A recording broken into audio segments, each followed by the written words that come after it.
Hello guys, Quinn69 here, how's it going?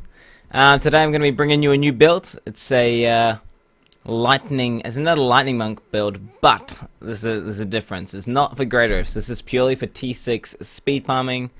So yeah, don't try to take this into great rifts. I mean, I'm sure it'll do well, but it probably would get capped off at about 43 or something when the mob's health pools kind of get too high. And I'll show you why.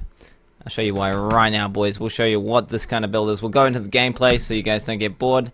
Quickly show you the gameplay, get this out of the way, otherwise you guys will get pissed off. So it's a build that primarily is based around cooldown reduction and exploding palm. So you kind of just run around with your crazy cooldown reduction, spamming exploding palm on everything. If they refuse to blow up, say it's like a kind of like, see here, it's like a yellow mob but by himself. You know, you got to sometimes drop a couple pillars on them. But yeah, this is all you really do. You just run around pressing exploding palm. You have infinite epiphany. Like yellow mobs here, occasionally drop some pillars on them. Boom, good to go, boys. Like this little kind of trash here will just instantly die. Anything that's got little trash, like this is not the best mob types to be showing you on. Like, oh, see, like up here, boys, check this out. Oh my god, just one shots, boys. And yeah, it's a really efficient T6 farming build. And this is, you gotta remember, this build here, okay, imagine this with gunner gears. Imagine this, just picture this same build, except with gunner gears. Because right now, this is 2.12, but it's not Season 2, so gunner gears are not currently out, they're not being released yet. So, you know, gunner gears are a special bracer in Season 2 that are coming out really soon, that are gonna allow us to, like, when our EPs explode, they then spread more EPs to everyone, and it's just crazy OP. And this build is still super viable without even gunner gears. So even if you're non-season, say you're not going to play Season 2, even if you're non-season, you know, you can still just wreck stuff without gunner gears. And yeah, this is kind of this. We'll get that sword. We'll might as well loot this, boys. Let's loot this. Nice. It's got like really crazy, like if you look at the cooldowns, check out the cooldown of my dash, check out the cooldown of my dash, check out the cooldown of my epiphany, and that might give you like an idea of how much CDR you're stacking with the setup, which makes it really kind of fast paced. I haven't decided what's faster. You know, if anyone has seen my 2.12 fire monk guide, I still haven't been able to beat my fire monk time with this build.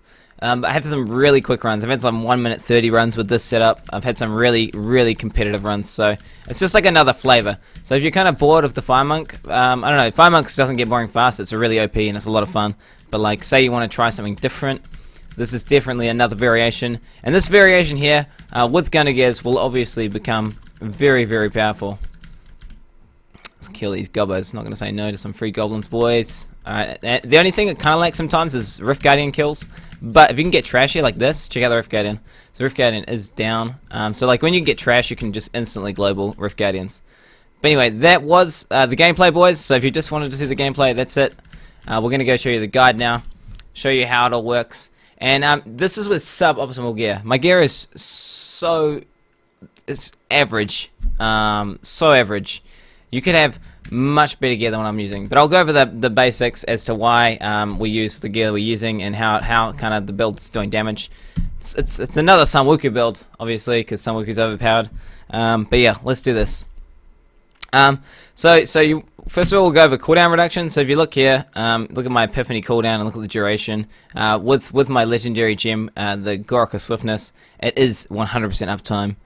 So that's what kind of the whole, there's no way you generate spirit apart from Epiphany. We're not even using air ally. Like, that's the only way we generate spirit. So don't try this build if you haven't got the cooldown reduction. It won't work without CDR. You need CDR cap. And so we'll go over what's giving us our CDR. So we're using Captain Crimson's 2-set. So we've got 2 pieces of Captain Crimson's. And if you look at the secondary bonus there, reduces cooldowns of all skills by 10%. OP. We're using another belt here called the Vigilante Belt. It's a special belt, like in the fact that it's the only belt that rolls cooldown reduction. Very strong, like especially for this build. We're then using Borns, so we're using Borns. If you look at the 3-set there, reduces the cooldown of all skills by 10%. If you're wondering how I'm getting the 3 sets, it's from my Ring of Royal Grandeur. I actually get asked that a lot. It's one of the most common rings in the game. Very strong. You get it from Act 1 bounty caches. So the Ring of Royal Grandeur. Do Act 1 bounties, and this ring will drop. Okay, guys? eventually if you just get, you just keep farming those act on bounties, and that's what we're using to get the sets here. So we've got Captain Crimson's 10%, we've got Bourne's 10%, we've got the Vigilante Belt 8%. We've also got Leoric's Crown, so that basically it increases the effectiveness of your gem that is in the socket. So we've got a cooldown reduction gem, so you get free, because it's a 99% roll, you're basically getting 12.4% CDR, so that's a lot of CDR. That's like better than even these set bonuses here. So Leoric's Crown, amazing. So there's no real wiggle room for this setup. If you haven't got the CDR, it's not going to work. So if you haven't got a Leoric's Crown and you haven't got some Wuku, you need gloves. They've obviously got 8% CDR in them there. Those are the perfect rolls you want on gloves. So look at those gloves, boys. Soak it in. Soak it in. Yeah, 8% CDR. Shoulders. My shoulders are not perfect. They're ancient, but they've only got 7% CDR. But you want 8 on the shoulders. And then on the amulet, you don't want cooldown reduction. You do not want cooldown reduction. On the amulet, you're kind of looking for dual crit. But yeah, so you're using some Wuku amulet. So you've got some Wuku amulet, some Wuku shoulders, some Wuku gloves. Okay, guys, it will not work if you do not have some Wuku set. Don't try this build. Okay, if you don't have so you pretty much the only thing that you can really swap out in this build is this ring here. So this ring you can swap out. So you can swap that out. I was using this before, so for a lightning surge, we'll just use any surge, for instance. So say this was a lightning surge, you can swap this ring out. But otherwise, and there's also this weapon here. You can also, for weapons, so you can see I'm using a Wong Kim. It's not the ideal weapon, because Exploding Palm is scales off the weapon damage range. So if you have a look at the weapon damage range there of a Wong Kim, it's the high end is 2358, which is like the highest possible Exploding Palm you're gonna get. Whereas I've got a non-ancient Sunkeeper here, which is high end is actually 1422. So the high end of my Exploding Palms are actually going to go for more with the Sunkeeper, which is crazy. But I've got, as you can see on these weapons here, very important to note, this weapon here has 10% CDR on it. If I was to change that CDR to like attack speed, this thing would have a lot of DPS. But yeah, so on your main hand weapon, you want CDR. On your offhand weapon, you want CDR. Don't look at this. This is just a trash Bourne's weapon that I crafted. Obviously, on a Bourne's weapon, you want weapon damage range, dexterity, 10% damage, and then 10% CDR. That'll be the dream one. So yeah, the only real wiggle room for gear changes is your main hand. So you can use a Sunkeeper, or you could use an Odin Sun. I would prefer, if I had an ancient Odin Sun, or if I had an ancient Sunkeeper, I would totally use that on my main hand.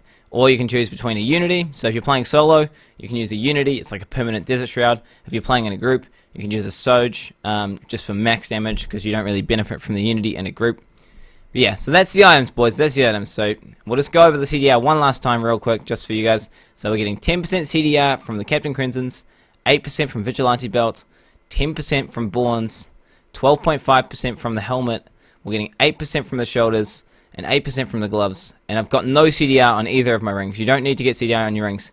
We've also got 10% on your main hand weapon and 10% CDR on your offhand weapon. That is, don't try this build without it, really. It's not going to work. I mean, what you could do is alternatively run a build with less CDR, change this to Air Ally, and then run around with, you'd have less Epiphany uptime, but you could kind of micromanage your kind of Air Ally cooldown and the downtime of your Epiphany, and then you could probably still maintain that Exploding Palm spam, but you're not going to have that crazy kind of mobility that you have with the permanent. Like look at my dash cooldown. That's not even with Gorok stacks. Alright, so now we're going to go over legendary gems. So the gems you need, this is like the only mandatory one. This is Gorok Swiftness. Every time you attack, you have a chance to stack 1% CDR and also 1% attack speed. The attack speed's kind of nice. Attack speed does reduce, the animation time of your dashing strike and your exploding palm, which means you can, get around the map and actually, you can clear it faster. But really, it doesn't make your EPs hit any harder, and you can't really, spirit is you're only limited. Your attack speed is limited by how much spirit you have, so it's not like the best thing.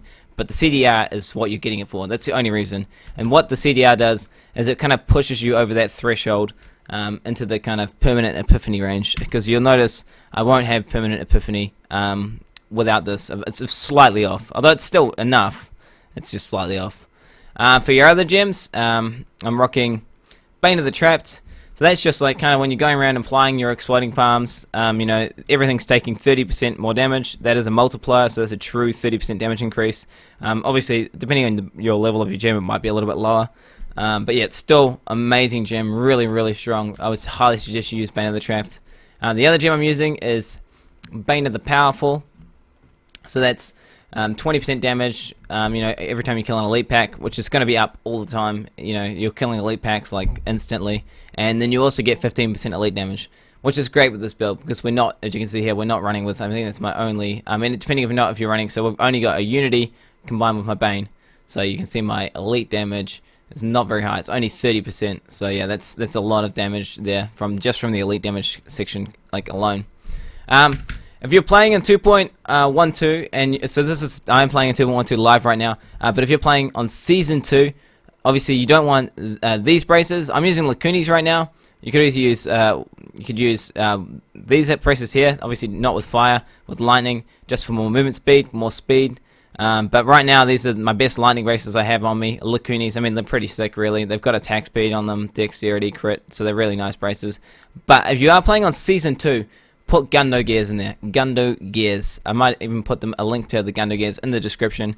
Yeah, what Gundo gears are, they're braces that make your exploding palm spread. So when your one EP explodes, it then spreads EPs to everything else, and then they explode, which spread more shit. It's just crazy. It's fucking madness. But for live, it's totally fine to use like any of these braces. You could also use, you know, you could also use Nemesis braces. You know, kind of like. The slot is open to interpretation. You can use this for whatever you want. Like, you can use it for survivability, for utility, you can use it for speed, whatever you want. But yeah, that's pretty much the gear, guys. We've gone over the gear. We'll go over the passives and the skills now. This is a pretty nice passive. As you can see, we're moving a lot. Like, this is a really, really fast build. So 20% damage from momentum, very nice. Fleet-footed, 10% movement speed, just more speed. It's like I love builds like this. I love really fast builds that just clear T6 insanely efficiently because T6 is the fastest way to get loot and paragons. So yeah, fleet-footed for movement speed. Harmony, just because you're running with Annihilation. I mean, if you're playing hardcore, what you can do is you can run with Harmony and you can change this. You can change this to Mantra of Salvation Agility for sure. But Harmony is really, really good for just making you survive. You know, it means you can just take a hit from Molten, whatever. Harmony is like amazing. And generally, most of your monk gear, you should be itemizing it around this talent. It's a really, really strong talent. Beacon of Yita, quite possibly the best monk talent we have available to us. Like, there's pretty much nothing better than this. This is just amazing. Just 20% CDR straight. Like, it's crazy OP. Don't think you can, yeah, because the build will not work without this talent. You need Beacon of Yita, boys. Yeah.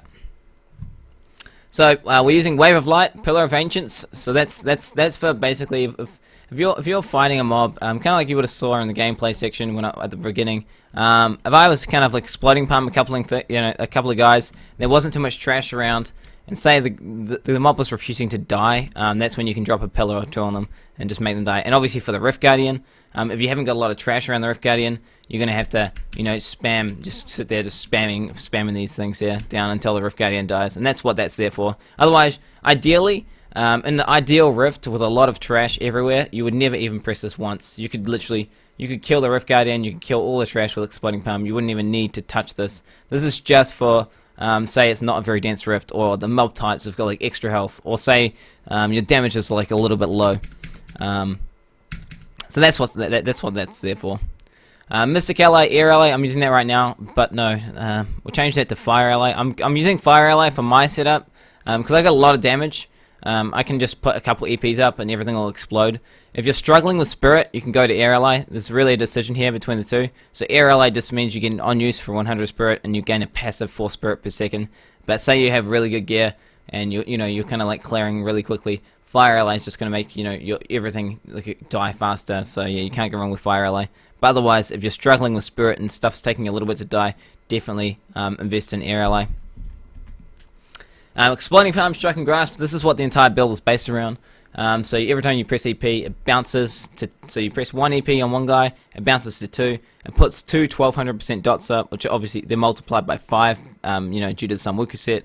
And then on top of that, the Samwuku explosion, so 1000% weapon damage, so you're EPing, you're doing 1k weapon damage from an explosion, and then you've also put 1.2k up on everything, which is ticking for a lot. And that's how everything is. That's how the whole build is working.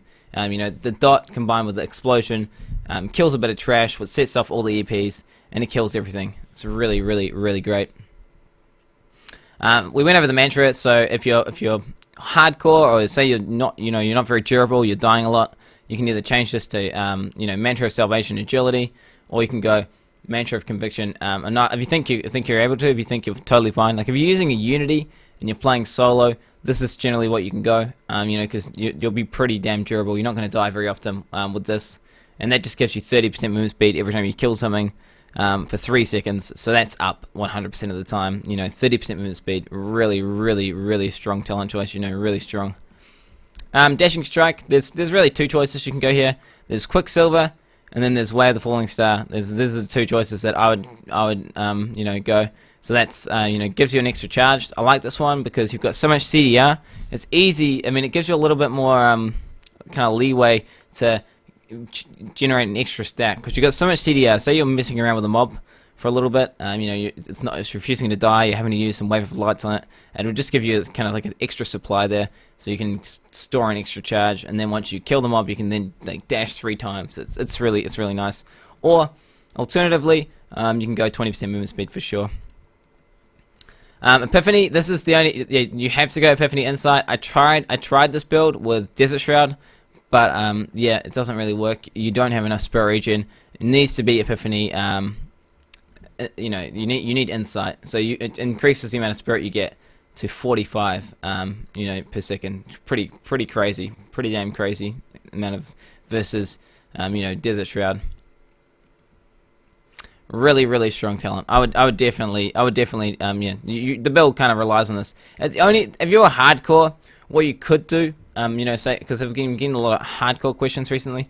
If you're hardcore, what you could do is you could go Desert Shroud, then you could go Air Ally here, you know, and that way you'll probably be able to mitigate. And then maybe if you're still struggling with Spirit, you could then get rid of Fleet-footed and say put in, you know, Exalted Soul, and then you'll be good to go at that point. This would be a sick. So if I was hardcore, this is the setup I'll be running like this. And there would be no way you would ever die. You know, permanent Desert Shroud, you know, with Unity, and you know, you got Mantra of Salvation up. You know, your toughness is going to be crazy. You're not going to die very easily.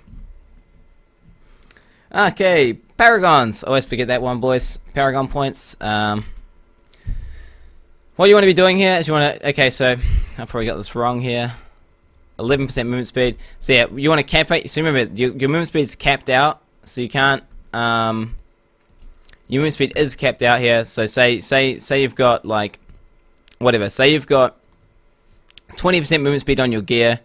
That means you would only because you're capped out at 25% movement speed by default from gear and paragons. So say you had 20% movement speed on your boots. What you would do then is you would put 5%, and that would mean you 20 on your gear plus 5 in your paragons. That will put you to 25 movement speed. If you were to put anything more in here, it would just be wasted paragon points. So it's still 25.